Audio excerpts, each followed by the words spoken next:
Operator, did you hear that? It said... Cosmic background radiation is a riot!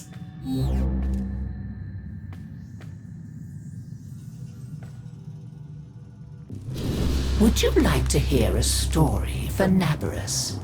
One that I told my grandchildren when they were small.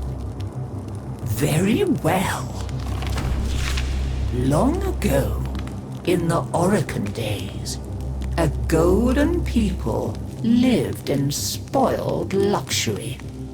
If a body wore out, why, they would take a new one as easily as plucking a maprico. Such was the mystery of the Kuva. So, what became of death and disease? Oh, they were abundant, but not for the Oracle. They were above petty death. Such was their contempt that they decreed a special day on which to make fun of it. On Naberus, the night of memory, the shining people laughed at death. They dressed in costumes that recalled the old days of mortality. Skulls grinned, hallways guttered with demon lights. For one night, beauty was banished. Rot and monstrosity held sway. Now, on one very special Naberus, 3 pretty Oricans were bored, as Oricans so often were. Naberus no longer holds its magic for me, sighed one. Masks and costumes are for children, grumbled another. Why follow the crowd, mused the third. Are we not the very elite of the elite? Ha ha! Up, my Kissingtons, my luscious loves. Send for blue Kuva and hot lights. I have a sport that will mend all. And in the corridor, behind a curtain, a solitary silent girl heard them and said nothing. Then the 3 were very wicked. For what do you think they did? Down into the streets they went, and they caught 3 poor ostrins and bore them back to their gilded halls. One they peeled like a fruit and decked out with glassy splinters, and his naked jaws went chitter-chatter-snap. And it echoed all around. Scarlet footprints he left. Another's limbs they twisted and wrenched his neck, and made a bundle of him until he scuttled upsy-downsy like a horrid crab, with his sockets all empty and his stretched-out nose snuffling.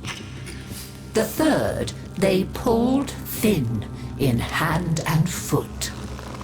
She walked spindly-wise on long tiptoes like a spider, and her entrails hung delicately down.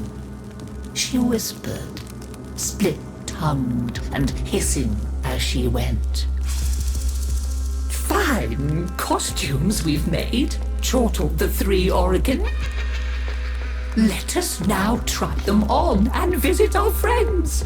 What shrieking there will be!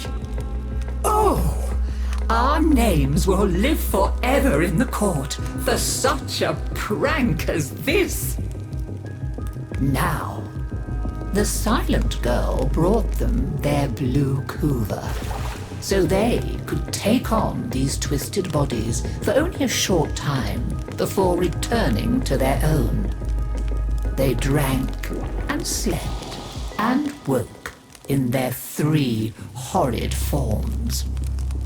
Off they went down the stairs, out the door, into the city, into the night of banners and masks and wild hilarity. Chitter-chatter-snap, scuttle-buttle, whispery-hispery. As you can imagine, there were many screams and laughs. Such cleverness such wit. But in a high room of the tower, the silent girl looked at the faces of the 3 sleeping Orokin. She went and opened a little ivory door that she was not supposed to know about, and drew forth a flask that she would have been glassed for even looking at. A flask of crimson kuva, the scarlet seal upon continuity, permanent.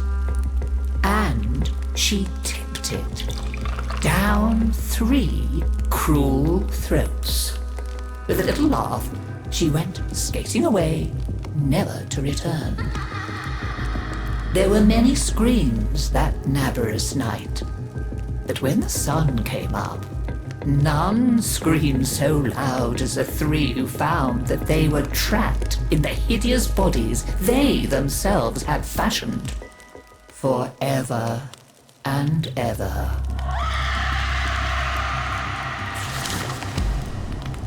So listen carefully, Tenno, and beware, for you may hear them coming tonight. Whispery-hispery on long stalking bones, scuttle-buttle with his eyes all empty, and skinless, dripping-handed, chitter-chatter-snap. Happy Naberus!